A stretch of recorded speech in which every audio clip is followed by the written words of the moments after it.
नमस्ते दोस्तों, मैं वास्तु शास्त्री डॉक्टर सुमित्रा अग्रवाल। अगर बात करते हैं राखी की तो सबसे पहले राखी में आ जाती है बात भद्रा की। अब हम ये सोचते हैं भद्रा कहाँ से आ जाती है, तो कई दिनों में होते हैं और कई ऐसे पल होते हैं, कई ऐसे एक काल एक पीरियड होता है जिसमें भद्रा रहती है। अब भद्रा क्या है, उसके रहने का दो स्थान है, एक पृथ्वी और दूसरा पाताल। जब वो पृथ्वी पर रहती है तब हम उसे बोलते हैं कि समय सही नहीं है, इस टाइम कोई शुभ काम नहीं हो सकता। और जब ये पाताल में रहती है तब पृथ्वी पे किए गए कर्मों के लिए ये एक अच्छा और शुभ मुहूर्त माना जाता है, यह शुभ समय माना जाता है। पंचांग की बात करें तो पंचांग के 5 अंग हैं। सबसे पहले अगर आप बात करें पंचांग की तो इसमें सबसे इम्पॉर्टेंट होता है दिन, वार जिसको बोलते हैं वार, तिथि, नक्षत्र, योग और कर्ण। तीन पांचों चीज़ों पर निर्धारित होता है पंचांग। इससे ही निर्धारित होता है कि भद्रा कब होगा और कब नहीं होगा और कितने समय का होगा। तो अगर बात करते हैं रक्षाबंधन की, तो रक्षाबंधन होती है श्रावण की पूर्णमासी को, तो उस दिन पूर्णिमा रहती है। तो पूर्णिमा के दिन जब भद्रा आती है उस समय हम रक्षाबंधन नहीं कर सकते, राखी नहीं बांध सकते, क्योंकि अगर ज्योतिष पक्षों से बात करें तो इसको विशेष इस अवधि को माना जाता है कि इस समय अशुभता का वास रहता है, तो कोई भी शुभ कार्य को हम नहीं कर सकते। इस समय ना हम नया घर खरीद सकते हैं, ना हम नामकरण कर सकते हैं, ना ही हम यात्रा को शुरू कर सकते हैं। तो ये सारी चीज़ें वर्जित रहती है भद्रा के समय में।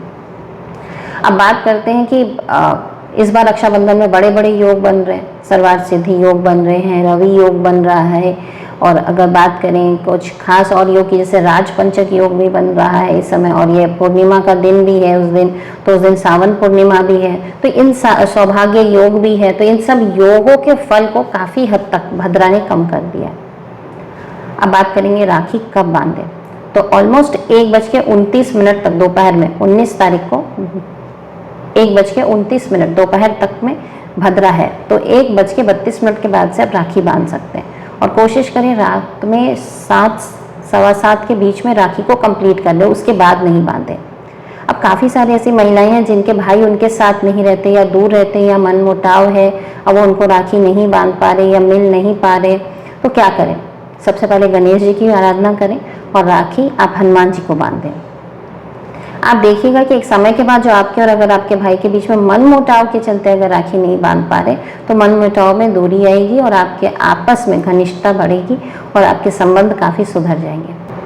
अब बात करते हैं राशियों की। राशियों के हिसाब से गिफ्ट भी होते हैं और राखियों के रंग भी होते हैं। अगर बात करूँ मेष राशि की, तो मेष राशि का अगर आपका भाई है तो लाल रंग की राखी बांध दें, वृष है तो सफ़ेद रंग की बांधें, मिथुन है तो हरे रंग की बांधें, कर्क है तो सफ़ेद रंग की बांधें, सिंह है तो लाल पीले रंग की बांधें, कन्या है तो ग्रीन कलर की, डार्क ग्रीन कलर की राखी बांधें, तुला है तो सफ़ेद और लाइट येलो कलर की बांधें, वृश्चिक है तो रेड या मैरून कलर की बांधें, धनु है तो पीले रंग की राखी बांधें, मकर है तो काले रंग की बांधें, कुंभ है तो भी काले रंग की बांधें, और अगर मीन है तो पीले रंग की राखी बांधें। अब बात ये होती है कि राखी को सबसे पहले बांधा किसने, किसको? तो एक कथा तो ऐसी है कि भगवान जब वामन अवतार लेते हैं तो बलि के हाथ में भगवान खुद इस राखी को धागे को बांधते हैं, मोली को बांधते हैं और उन रक्षा सूत्र बांधते हैं और उन्हें अमर होने का आशीर्वाद देते हैं। तो जब औरतें या बहनें अपने छोटी बहनें या अपने बहनें सारी जब भाइयों को जब राखी बांधती हैं तो उनकी लंबी आयु की कामना करती है। अब भाई उनकी रक्षा की बात करते हैं। वहीं दूसरी तरफ जब बलि को भगवान जब पाताल में भेज देते हैं तो भगवान खुद उसके द्वारपाल बन जाते हैं। तो लक्ष्मी जी जाती है और बलि को वापस बांधती है। यही रक्षाबंधन की राखी समझ लीजिए आप, ये सूत्र बांधती है और उनसे भगवान विष्णु को वापस मांग के लाती है। तो कहीं ना कहीं वो भी अपने पति की रक्षा के लिए वहाँ जाती है बांधने।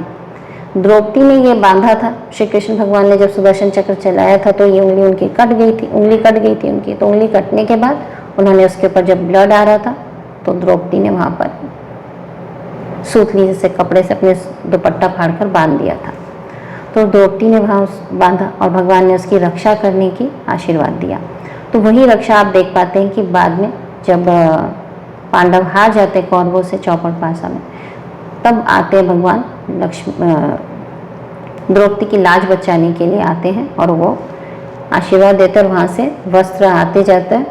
और दुशासन एक समय के बाद थक जाता है, क्यों तो साड़ी बढ़ती ही जा रही है। तो वहीं पे भगवान ने उनकी रक्षा की। अब बात होती है कि हम जब राखी बांध रहे होते हैं तो कैसे बांधें। सबसे पहले थाली लें, उसके अंदर आप नारियल रखें, आप वहाँ पे कुछ मीठा रखें, रोली चावल रखें, उसके अलावा वहाँ पर कुछ दिया तो ज़रूर जला दें, वो घी का दिया होना चाहिए। एक नारियल रखेंगे, उस नारियल पे भी तिलक लगाएंगे और उस पर भी 3 राउंड आप मोली का बांधेंगे और 3 बार गांठ लगाएंगे।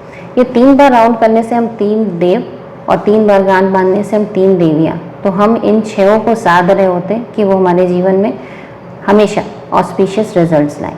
अब बात होती है जब आप राखी जब बांधते हैं अपने भाई को, तो उनके हाथ में खुला हाथ ना रखें, उनके हाथ में थोड़ा सा अक्षत दे दें, थोड़ा सा भाई एक सिक्का रख लेंगे हाथ में। और अगर आपका भाई अगर अनमैरिड गर्ल को अगर आप बांध रहे हैं तो भी दाहिने हाथ में होगा, और भाई को बांध रहे हैं तो भी दाहिने हाथ में होगा। अगर आप भाभी को बांध रहे हैं या मैरिड किसी लड़की को बांध रहे हैं तो लेफ्ट हैंड में होगा, बांधा जाएगा। या अगर आप लुम्बा पहना रहे हैं अपनी भाभी को तो वो भी लेफ्ट हैंड में होगा। सबसे महत्वपूर्ण बात बोलना चाहूँगी, हम रक्षा की बात कर रहे हैं, गिफ्ट्स आदान प्रदान की बात कर रहे हैं, बहुत फन इंजॉयमेंट कर रहे हैं। मैं कलकत्ता से हूँ, खुद मैं एक चिकित्सक हूँ, तो मैं आप सबसे एक अनुरोध ज़रूर करना चाहूँगी। आप अगर अपने भाई को राखी बांध रहे हैं तो उनसे एक आश्वासन ज़रूर लें कि वो महिलाओं का सम्मान करें और उनके प्रति अपनी जिम्मेदारी को समझें, न कि उनके साथ कभी भी कोई भी दुर्व्यवहार करें। और ये बात महिलाओं के लिए भी इम्पॉर्टेंट है कि वो भी पुरुषों को उचित सम्मान दें और कभी उनके साथ दुर्व्यवहार ना करें। हम दोनों लोग एक दूसरे के अगर परस्पर संबंधों को नहीं सुधारेंगे तो कहीं ना कहीं सृष्टि को चलाना बहुत ही मुश्किल हो जाएगा।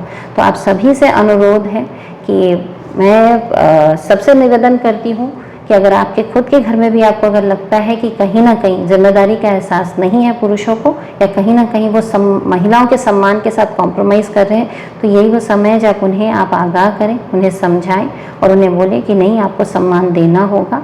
और सेम चीज़ पुरुष के लिए भी इम्पॉर्टेंट है कि अगर महिला उन्हें सम्मान नहीं दे रही है तो अपने सम्मान के लिए उनसे बात करें, डिस्कशन करें। अगर हम एक दूसरे का सम्मान करेंगे तो इस प्रकार के जो दुर्व्यवहार होते हैं वो नहीं होंगे।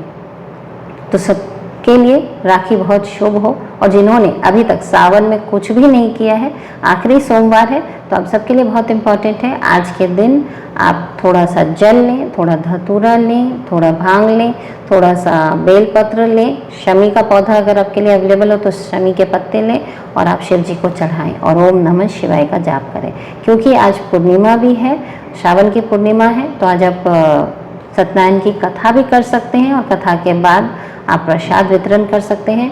और क्योंकि आज पूर्णिमा है तो एक और ख़ास बात, लड़कों की पत्रिका में चंद्रमा बहुत ही इंपॉर्टेंट प्लैनेट होता है और लड़कियों की कुंडली में गुरु बहुत इंपॉर्टेंट प्लैनेट होता है। तो अगर आप चाहते हैं आपके भाई का अच्छा हो तो आप अपने भाई के लिए शाम को चंद्रमा की पूजा करें और चंद्रमा से आशीर्वाद मांगें, अपने भाई के लिए प्रार्थना करें। और जब आप अपने भाई को राखी बांध रहे हो तो राखी बांधने के बाद एक फिटकिरी लें और 7 बार उनके सर से घुमा लें। हो सके तो चौरास्ते पर ले जाके उसे फेंक दें और या फिर इसे अपने ही घर में गैस में जला दें। एक छोटी सी पोटली बनाएं गुलाबी कलर की, उसके अंदर थोड़ा सा अक्षत डालें, थोड़ी सी सुपारी डालें और उसमें 1 का सिक्का डालें और उसे बांध दें। ये अपने भाई को दे दें। ये भाई इसे कोई भी तिजोरी या पैसे वाले स्थान पर रखेंगे तो उनके जीवन में बरकत आएगी। आप सबको राखी की हार्दिक शुभकामनाएं। आप सबका राखी काफ़ी अच्छा जाए।